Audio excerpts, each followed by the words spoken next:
Welcome to মুন্নিজ world. কেমন আছেন সকলে? আমি জানি আপনারা যে যার নিজের মতন খুব ভালো আছেন। সমাজের সমস্ত প্রবীণ মানুষদের জানাই সশ্রদ্ধ প্রণাম, আর আমার প্রিয় সাবস্ক্রাইবার এবং দর্শক বন্ধুদের জানাই আন্তরিক প্রীতি, শুভেচ্ছা ও ভালোবাসা। খুব গরম পড়েছে। গরমের দিনে দুপুরবেলা আপনি কাজে বেরিয়েছেন, প্রাণটা কীরকম? জল পাই কোথায়, একটু জল চাই মনে হচ্ছে। সঙ্গের বোতলের জলটাও ফুরিয়ে গেছে। হঠাৎ দেখলেন ঘন্টি বাজিয়ে আপনাকে কেউ ডাকছে। চারিদিকে তাকালেন, দেখলেন দূরে এক জায়গায় আখের রস তৈরি হচ্ছে। আপনাকে আখের রস বারবার হাতছানি দিয়ে ডাকছে, চলে এসো চলে এসো। হ্যাঁ, আপনার যদি ডায়াবেটিস না থাকে অবশ্যই যাবেন, আর যদি সেই আখের রস স্বাস্থ্যকরভাবে তৈরি হয় অবশ্যই খাবেন। বুঝে গেছেন তো আজকে আমাদের গল্পের বিষয়বস্তু কি? হ্যাঁ, আখের রস।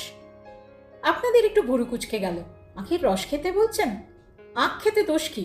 আরে আখের ফাইবারগুলো তো চিবিয়ে ফেলে দিতে হয়, সেই চিবোলেও আখের রসই খেতে হয়। আচ্ছা, আখের রস না ডাবের জল, কোনটা বেছে নেবেন? অবশ্যই ডাবের জল। গ্রীষ্মকালে উভয়ই সমান সুস্বাদু এবং স্বাস্থ্যকর, তবে যার যেমন সহ্য হয়। প্রথমে একটু ডাবের জলের কথাটা বলি। ন্যাচারাল ইলেকট্রোলাইট পাওয়ার হাউস, অর্থাৎ ডাবের জলে পটাশিয়াম, সোডিয়াম, ম্যাগনেসিয়াম ইত্যাদি নানা ধরনের প্রয়োজনীয় মিনারেলস যথেষ্ট পরিমাণে থাকে, যা আমাদের শরীরের আর্দ্রতা বজায় রাখে। দ্বিতীয়ত হচ্ছে ডাবের জল স্বভাবতই অ্যালকালাইন বা ক্ষারীয়, তাই বায়োঅ্যাক্টিভ এনজাইম সমৃদ্ধ এবং অ্যাসিডিটি কমায় আর হজম শক্তি বাড়ায়। তাহলে ডাবের জল খাওয়াই তো ভালো। কিন্তু সবসময় কি ডাবের জল পাওয়া যায়? আর খেতেও কি ভালো লাগে? অনেক সময় দেখবেন রোদ্দুরে বেরিয়ে মনে হয় শরীরটা একদম ছেড়ে দিয়েছে, ভীষণ দুর্বল। কারণটা কি? সুগার ফল করেছে। আছে তো আখের রস। স্বাস্থ্যকরভাবে যদি আখের রস পান করতে পারেন তাহলে সুগারের ব্যালেন্স মেনটেন হবে। চলুন একটু বিশদে জেনে নিই। আখের রস মিনারেল সমৃদ্ধ হলেও ডাবের জলের থেকে পিছিয়ে আছে, এটা কিন্তু নেগেটিভ পয়েন্ট।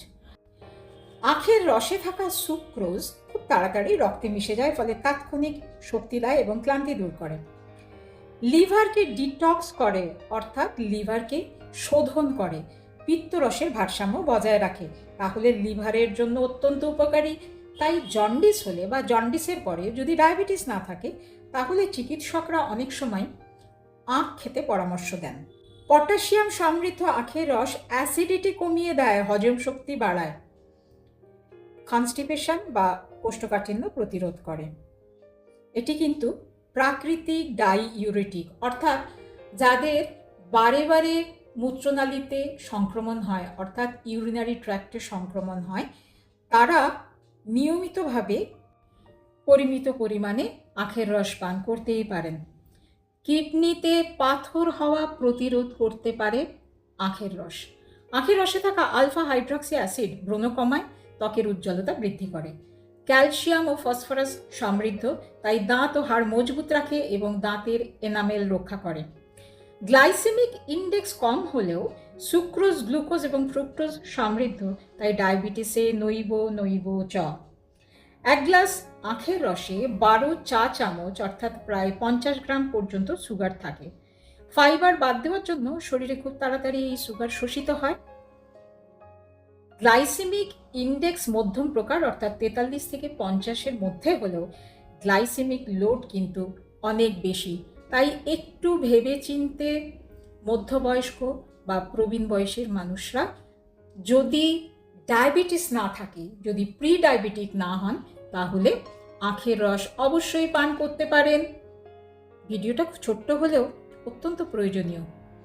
যদি ভালো লেগে থাকে অবশ্যই কমেন্ট করবেন, লাইক, সাবস্ক্রাইব আর শেয়ার তো করবেনই। সবাই খুব ভালো থাকবেন, সুস্থ থাকবেন। ওম শান্তি।